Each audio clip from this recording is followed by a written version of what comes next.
Hello, everybody. It's a special opportunity for Dungeons and Dragons where we have a DM chat session. Really a disclosure, kind of almost a rant with the story as it's coming along. Uh, Decided to throw this together just for fun, mainly in terms of the response that the players are giving, the quietness after Chapter 3 starting. Where after this, players are super excited about their victory and defending Santo Fortega. Unfortunately, they were seemingly surprised by the events that transpired because they missed all the clues. I mean, there was no questioning about one. Before the combat even started, the scouts said, "Hey, there's a barbed devil over there," and then it just disappeared in the middle of the combat. There was nothing to signify its remains or how what happened to it. Clearly, it was a different faction, just completely ignored. Same thing, there was some perception checks of stones moving through the floor. It was notable that you had to make that check. Huh. Quent Ronis, you can make a perception check if you wish. 17. Okay, both you guys. As you see the monsters that are approaching, you notice there's some cobblestones on the floor that move. More so, Ronis, as you have your arrows lit, you see there's almost this like a wind that passes, and some of the fires kind of get pushed to the side and then come back to your arrows. Cobblestone. Oh, cracks. Some of the rocks on the floor were shifted where Quent was, in front of Quent. Okay, Ronis, your turn. Just completely ignored. Also, Lazavan's spell failing. They just kind of took it as, oh well, and something must have happened, and then continue on.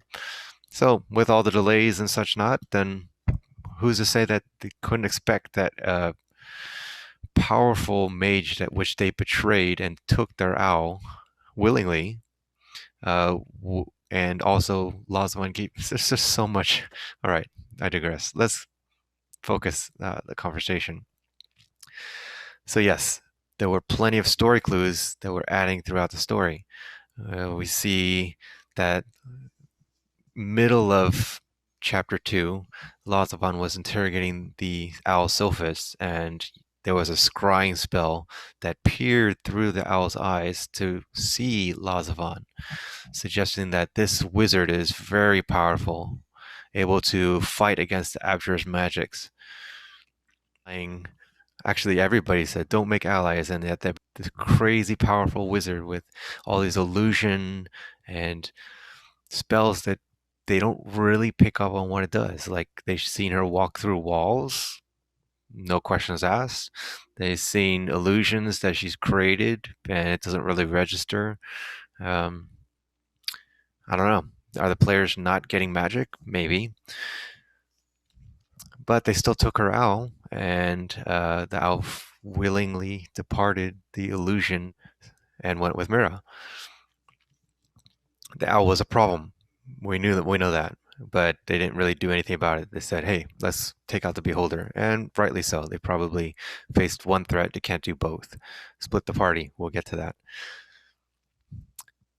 As I started the beginning of the chapter with the backstory, I wanted to emphasize the importance of the colonies sustaining. And what I mean is really Eldad's blessing is the food source, and the protection is Galdria and the Abjurers.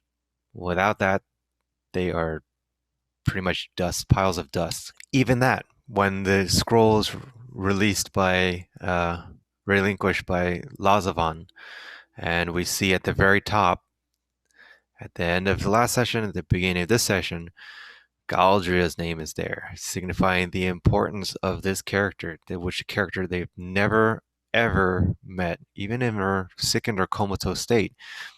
They just, oh well, she's just a diviner. What's the importance of that? The primary mission was to investigate the Shroud of Darkness that was giving her this illness, and that was completely ignored until they thought it would just, oh yeah, we'll just go back to it. Then when they're confronted with the screaming goblin that calls for the darkness and retells the story, we only have Ronis really mobilizing the action. I understand Mira's character is upset, but Lazavan died. Wouldn't you want to seek vengeance? It's not like, I don't know, freeze up, but that's okay. I understand that story element. But Mick and Quent, Mick was still focused on killing. Even Grosh, I'm like, magic, you're inclined to study magic. Why wouldn't you be curious about finding out who killed Lazavan? Yeah, okay, maybe your fascination for death, but power, magic, this something did this, and it's close. Why wouldn't you pursue it? Really, Ranos was the only one to respond. Okay, Quent kind of responded, but he's like kind of like, yes sir, just follow orders. Yeah, I understand he's a new character. It's okay. Mick still in his own court. It's really confusing. Sometimes I wonder if he's really the ally, or if I might use that actually. Be careful. If I don't think JC's ever going to watch this, but be careful.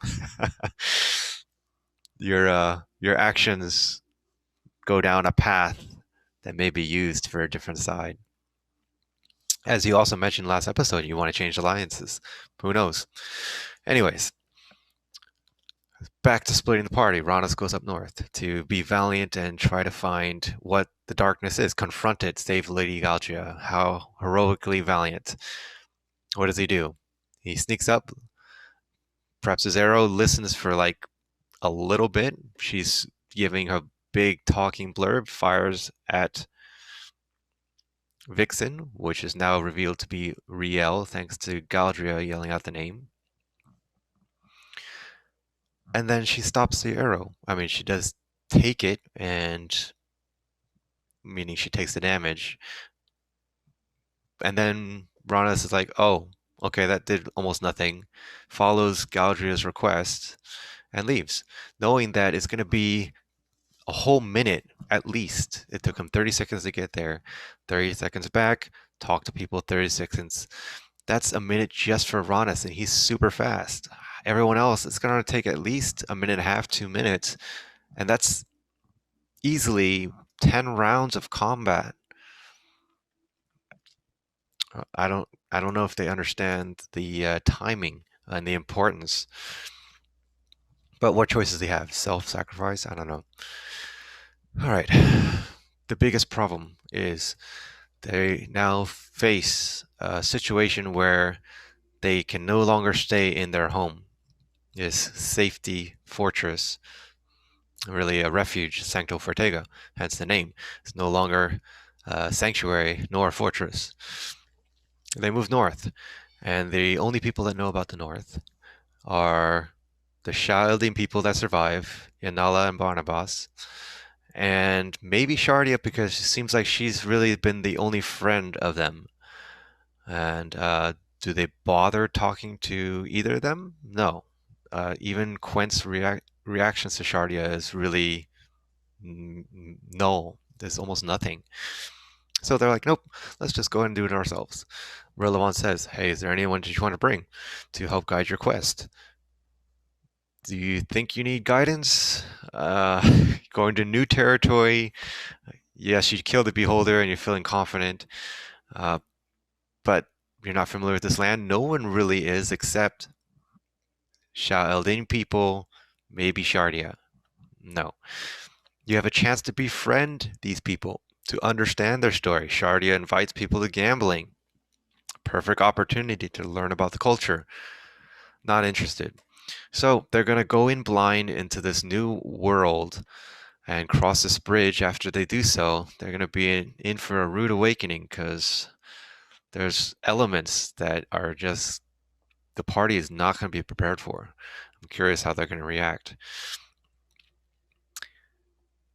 Was there any planning that was done about Riel slash Vixen or Sophis? I can't say there was. I mean, they know she is an illusionist, and illusionist's major ability is invisibility. Have they ever turned on a lantern? Except right before the bridge. So you know what? With the combined abilities of divinity and illusion, she knows exactly where they are. And she's just toying with them right now, just luring them in. And you're going to see it's going to be great times as Ronus's arrow is going to be used against him.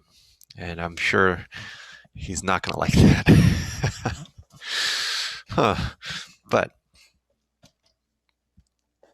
based on all the clues, they couldn't figure out that she uses invisibility. And even though she's used it before in front of their eyes, they still couldn't figure it out.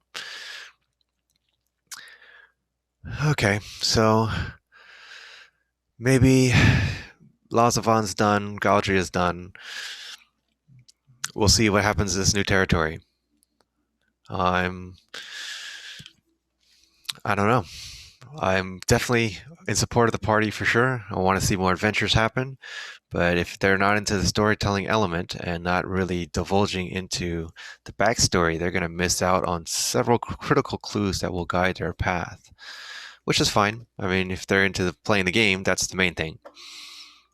I just would have a lot more enjoyment if they deduce these clues that I'm laying in, just the groundwork to building this world building. And